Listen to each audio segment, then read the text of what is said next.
मैं गोदावरी मां को प्रणाम करता हूं। इस धरती पर आदि कवि नन्नय्या ने तेलुगु का सबसे पुराना साहित्य रचा था। मैं देख रहा हूं आज वो धरती एक नया इतिहास रचने जा रही है। నా ఆంధ్ర కుటుంబ సభ్యులారా, రాజమహేంద్ర వాసులారా, మీ అందరికీ నమస్కారాలు. నేను తల్లి గోదావరికి తల వంచి నమస్కరిస్తున్నాను.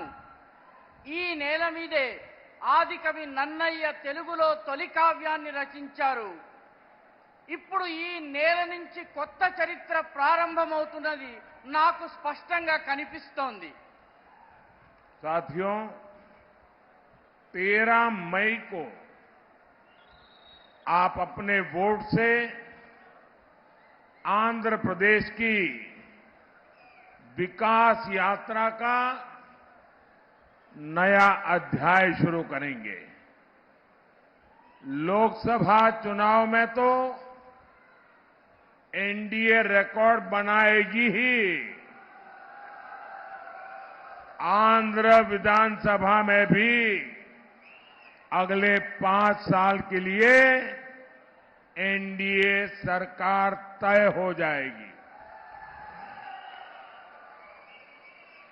ये विकसित आंध्र प्रदेश, विकसित भारत की तरफ बहुत बड़ा कदम होगा। साथियों, मैं साफ देख रहा हूं, मैं अभी यहां उड़ीसा से आ रहा हूं, वहां भी असेंबली के चुनाव चल रहे हैं, यहां भी असेंबली के चुनाव है। इस समय देश में जितने भी विधानसभा के चुनाव चल रहे हैं, सब में एनडीए की सरकार बनेगी। మిత్రులారా, 13 మే 13వ తారీఖున మీ ఓటుతో ఆంధ్రప్రదేశ్లో ఒక అభివృద్ధి యాత్రలో ఒక కొత్త అధ్యాయాన్ని మీరు ప్రారంభించబోతున్నారు.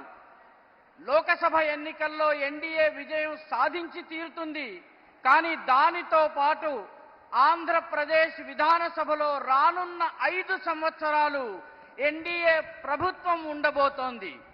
ఇది వికసిత ఆంధ్రప్రదేశ్, వికసిత భారతదేశంలో ఉన్నటువంటి ఒక పెద్ద అంతర్భాగంగా ఉండబోతోంది.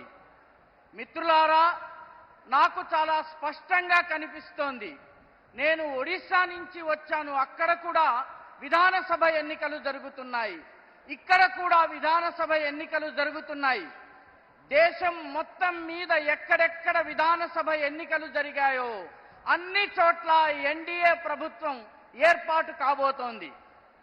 साथियों, इस चुनाव में एक और कांग्रेस पार्टी है और दूसरी ओर वाईएसआर कांग्रेस है। कांग्रेस के नेता यहां नतीजों से पहले ही हार मान गए चुके हैं और आंध्र प्रदेश की जनता ने वाईएसआर कांग्रेस को भी पूरी तरह रिजेक्ट कर दिया है। आंध्र प्रदेश में वाईएसआर कांग्रेस को पूरे 5 इयर्स का अवसर मिला। इन्होंने ये 5 इयर्स भी बर्बाद किए और आंध्र को भी विकास में पीछे कर दिया। మిత్రులారా, ఈ ఎన్నికల్లో 2 ప్రమాదాలున్నాయి. ఒకటి కాంగ్రెస్ పార్టీ, రెండవది వైఎస్ఆర్ కాంగ్రెస్. కాంగ్రెస్ నాయకులు ఎన్నికల ఫలితాలు వెలువడడానికి ముందే పరాజయాన్ని అంగీకరించారు. ఆంధ్రప్రదేశ్లో ఉన్నటువంటి ప్రజానీకము వైఎస్ఆర్ కాంగ్రెస్ ని కూడా పూర్తిగా తిరస్కరించింది. ఆంధ్రప్రదేశ్లో వైఎస్ఆర్ కాంగ్రెస్ ప్రభుత్వానికి 5 సంవత్సరాలు అవకాశం లభించింది. కానీ ఈ 5 సంవత్సరాలని వాళ్ళు పూర్తిగా వృధా చేశారు. అంతేకాకుండా ఆంధ్రప్రదేశ్ అభివృద్ధిని కూడా వెనక్కి వెళ్లేలా చేశారు. साथियों, जब चंद्रबाबू जी की सरकार थी तब ये राज्य विकास के टॉप पर था, लेकिन वाईएसआर कांग्रेस ने यहां विकास की गाड़ी को पटरी से उतार दिया। जनता के हित में काम करने के बजाय इस सरकार ने तो उल्टा आंध्र प्रदेश को ही भारी कर्ज में डुबो दिया। इसलिए देश हो या प्रदेश, आज विकास का एक ही गारंटी है और वो गारंटी है एनडीए। మిత్రులారా,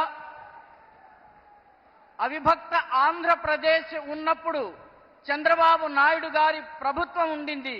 ఆ ప్రభుత్వము అభివృద్ధిలో ఈ రాష్ట్రాన్ని అన్నిటికన్నా పైన టాప్ కి తీసుకువెళ్ళింది.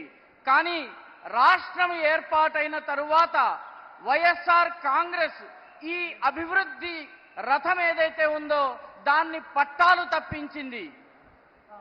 ప్రజల హితం కోసం, మేలు కోసం పనిచేయడానికి బదులు ఈ ప్రభుత్వము ఆంధ్రప్రదేశ్ని భారీ అప్పుల ఊబిలో కూరుకుపోయేలా చేసింది. కాబట్టి దేశమైన, ప్రదేశమైన, దేశమైన, రాష్ట్రమైన నేడు అభివృద్ధికి ఉన్నటువంటి ఏకైక గ్యారంటీ ఎన్డీఏ.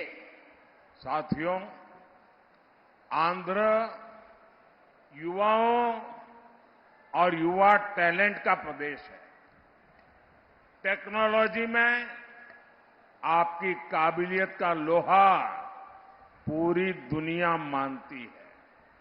इसलिए आज जब देश तेजी से आगे बढ़ रहा है तो आंध्र का तेजी से आगे बढ़ना उतना ही जरूरी है।